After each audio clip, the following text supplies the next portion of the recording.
सिनेमेग्राफिक हो जाएगा। यहाँ पे खड़े हुए ये बच्चों फोटो खींचते हुए पूरा पैन कर लीजिए वीडियो।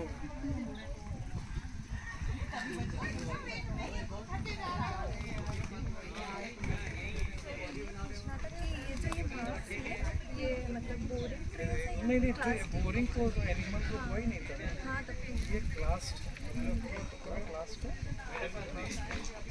ये सफाई हो गया तो उसके कारण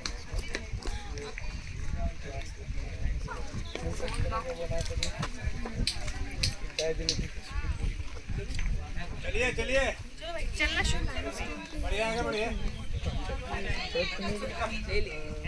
कुछ और क्रिप्टो करेंसी लेकर चीज़ें मिलेगी, कई और तरह के सूट लाइट ओए भाई मेरे ऊपर नहीं आगे चलो ये जो पूरा क्षेत्र हम देख रहे हैं ये सोन वैली एरिया कहलाता है और लगभग 100 साल से यहाँ पे भूवैज्ञानिक आते रहे हैं। मुख्य बात यहाँ की है कि यहाँ की जो चट्टानें हैं वो समुद्र में बनी है ज़्यादातर, और उन चट्टानों का बनने का समय लगभग 1700 मिलियन वर्ष है, जो कि अपने में एक बहुत महत्वपूर्ण विषय है। जहाँ पर हम खड़े हुए हैं ये बरगवा एक गांव है, उसके पास एक मंदिर के, और सोन नदी के बीच में है, जहाँ पर कि हम जो चट्टानें देख रहे हैं ये चट्टानें एक लाइमस्टोन की बनी हुई हैं, जिसमें ये गोल गोल हमको फीचर्स दिखाई देते हैं।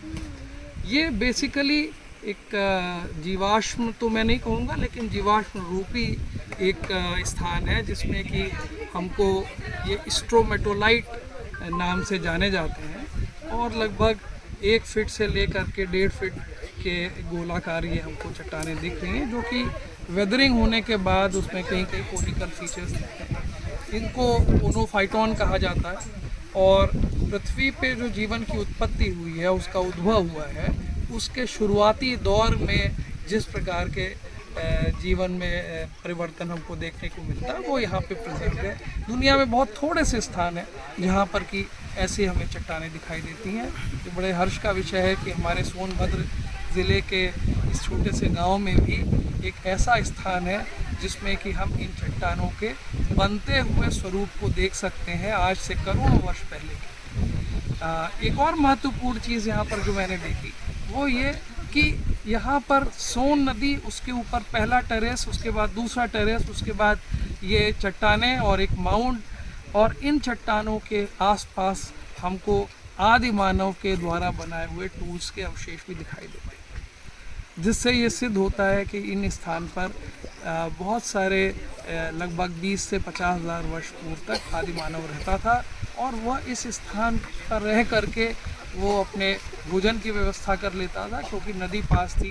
वो शायद जानवरों को भी पालता होगा, क्योंकि अगले टेरेस पे वहाँ पर इस प्रकार के स्थान है जिसमें कि हम देख सकते हैं, और सबसे नीचे वाले जो T1 टेरेस है उसमें खेती होती है, आज भी हम देख सकते हैं।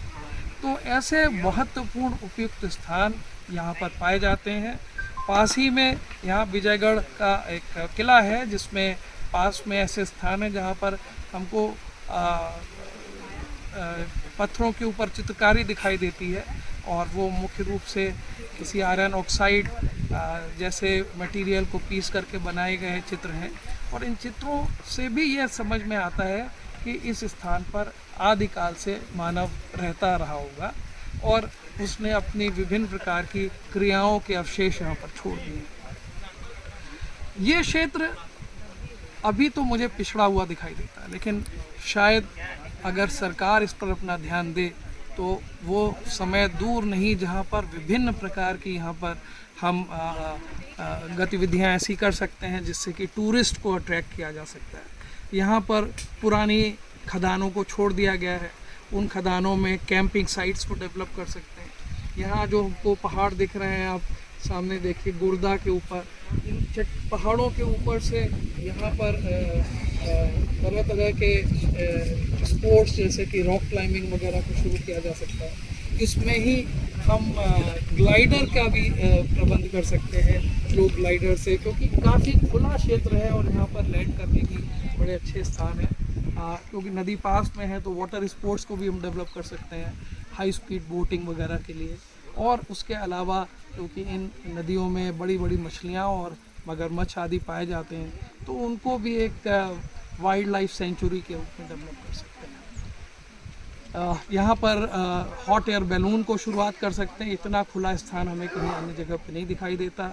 यहाँ पर हम अन्य प्रकार के रिसोर्ट्स बना सकते हैं और आने वाले समय में मुझे लगता है कि ये वह एक क्षेत्र है जहाँ पर एक शहर के भीड़ भाड़ से निकल करके अगर लोग आना चाहें और यहाँ के एक दैविक सौंदर्य को देखना चाहें, तो ये हरियाली भरी पहाड़ियाँ, यहाँ पर विशेष प्रकार की चट्टानें जिनमें कि फॉसिल्स भी मिलते हैं, वो देख सकते हैं, करोड़ों साल पुराने। यहाँ पे पास में ही सलखन है जहाँ पर प्रिजर्व किया है फॉरेस्ट डिपार्टमेंट ने, वहाँ पे भी अच्छी चट्टानें हैं जिसमें कि हम इस तरह के जीवाश्म देख सकते हैं। और अभी विगत कुछ 1-2 वर्षों में ही यहाँ पे दुनिया के सबसे प्राचीनतम मेगास्कोपिक फॉसिल ढूंढे, मैंने ही ढूंढे हैं, पब्लिश भी कर चुका हूँ। वो लगभग 1.7 बिलियन साल पुराने हैं, 1700 बिलियन साल पुराने, और वो सॉफ्ट टिश्यूज़ हैं, सॉफ्ट यानी कि वो हम सैंपल में देख सकते हैं। तो संभावनाएं अनगिनत हैं, क्षेत्र खूबसूरत है। तो यहाँ पर आने वाले समय में मुझे लगता है कि ये पिछड़ा अभी हम मानते हैं, ये सबसे अग्रणी पूरे प्रदेश का एक ज़िला बन सकता है और इसमें थोड़ी सरकार को इस दिशा में ध्यान देना चाहिए। बहुत बहुत धन्यवाद। मैं प्रोफेसर विभूति राय, लखनऊ विश्वविद्यालय भूविज्ञान में हूँ और यहाँ पर छात्रों का दल लाया हूँ पत्थरों के निरीक्षण और उनके ट्रेनिंग के लिए। ठीक।